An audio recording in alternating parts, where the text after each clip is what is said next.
નમસ્કાર મારા વહાલા વિદ્યાર્થી મિત્રો, આજે વાત કરીશું ધોરણ 6 સ્વાધ્યાય પોથીની અંદર પ્રથમ સત્રમાં કાવ્ય નંબર 5 ધરતી કો મહેકાયનો સંપૂર્ણ સોલ્યુશન મેળવતા પહેલા ચેનલની અંદર પ્રથમ વખત આવ્યા છો તો વિદ્યાર્થી મિત્રો ચેનલને ખાસ સબસ્ક્રાઇબ કરી લેવી।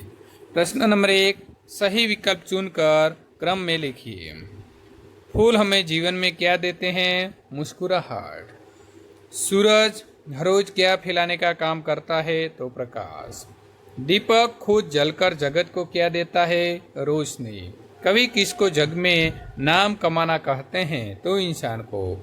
आंधी और पानी को कौन सहता है? तो फूल। प्रश्न नंबर 2, निम्नलिखित प्रश्नों के उत्तर लिखिए। आपके आसपास कौन कौन से फूल दिखाई देते हैं? तो हमारे आसपास गेंदा, चमेली, गुड़हल और चंपा के फूल दिखाई देते हैं।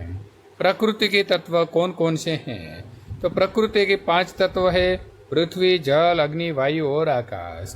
दीपक दुनिया को कैसे रोशन करता है? तो दीपक अपने हृदय को जलाकर जग को रोशन करता है। हम किसी तरह धरती को महका सकते हैं। तो धरती को स्वच्छ बनाने के लिए हम कूड़े कचरे को इधर उधर न डालकर कूड़ेदान में डालेंगे। धरती को सुंदर बनाने के लिए हम अधिक से अधिक पेड़ लगवाएंगे। हम बाग और फूलवारियाँ लगाने की प्रवृत्ति में सहयोग देंगे। सूरज की किरण जगत को कैसे चमकाती है? सूरज की किरणें अंधकार को दूर भगाकर सारे संसार को प्रकाशित करती है। सूरज की किरणें हमें क्या संदेश देती है? सूरज की किरणें प्रतिदिन धरती पर आती है और वे रात को अंधेरे को दूर करके सारे संसार को प्रकाशित करती है। इनसे सीख मिलती है कि दूसरों की जीवन को हमेशा प्रकाशित करना चाहिए। जगत में नाम कमाने के लिए आप क्या क्या करेंगे? तो जगत में नाम कमाने के लिए हमें सदा अच्छे काम करने चाहिए। दीनहीन लोगों की सेवा करनी चाहिए। तो दीन और हीन। निम्नलिखित वर्णों में से कोई भी मात्रा लगवाकर शब्द लिखिए। र तो रंग,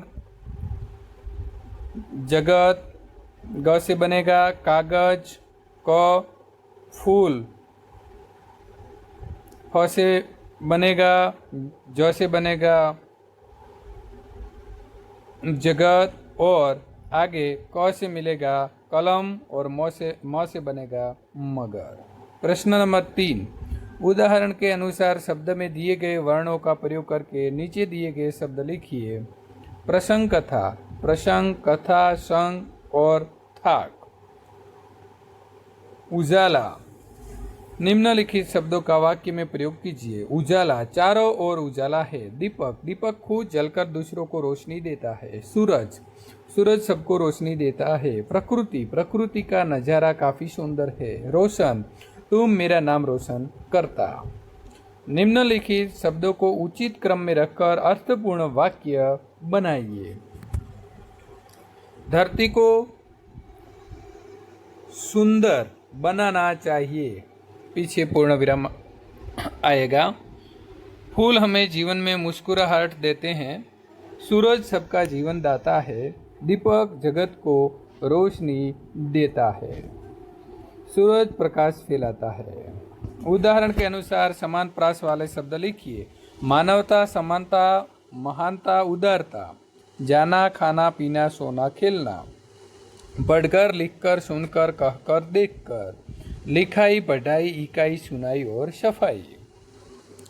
निम्नलिखित शब्दों का वचन परिवर्तन करके उसका वाक्य में प्रयोग कीजिए। गमला तो गमले, वहाँ कई सारे गमले हैं। लड़की तो लड़कियाँ, मैदान में लड़कियाँ खेल रही हैं।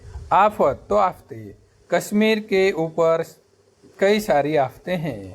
हम तो मैं काफ़ी खुश हूँ। नदियाँ तो नदी, नर्मदा गुजरात की सबसे बड़ी नदी है।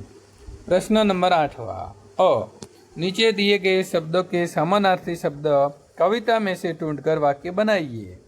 जल तो पानी, मैंने उसे पानी के लिए तरसते पाया।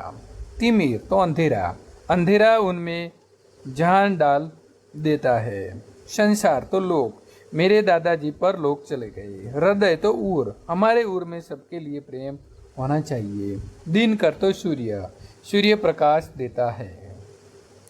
धरती तो आकाश, विरुद्धार्थी शब्द लिखकर उसका वाक्य में प्रयोग कीजिए। आकाश में पंछी उड़ रहे हैं, डरपोक तो निडर, वो निडर इंसान है। सवाल तो जवाब, उसका जवाब काफी शानदार है। प्रकाश तो अंधेरा, रात को काफी अंधेरा है। दिन तो रात, रात काली होती है। सुगंध तो दुर्गंध, उससे दुर्गंध आ रही है। निम्नलिखित वाक्य में से सर्वनाम दर्शाने वाले शब्दों को रेखांकित कीजिए और कोष्टक में लिखिए। यह मेरी किताब है तो सर्वनाम कौन सा आएगा? यह। ये सेब है तो ये। हम घूमने जाएंगे तो हम।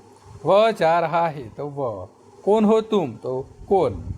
प्रश्न नंबर 9 ब, नीचे दिए के विकल्प में से सर्वनाम पहचान कर उनका वाक्य में प्रयोग कीजिए। वे सुंदर फूल है, आप यहाँ कैसे। कौन है आप, उनमें कुछ गिरा है, जैसी करनी वैसी भरनी।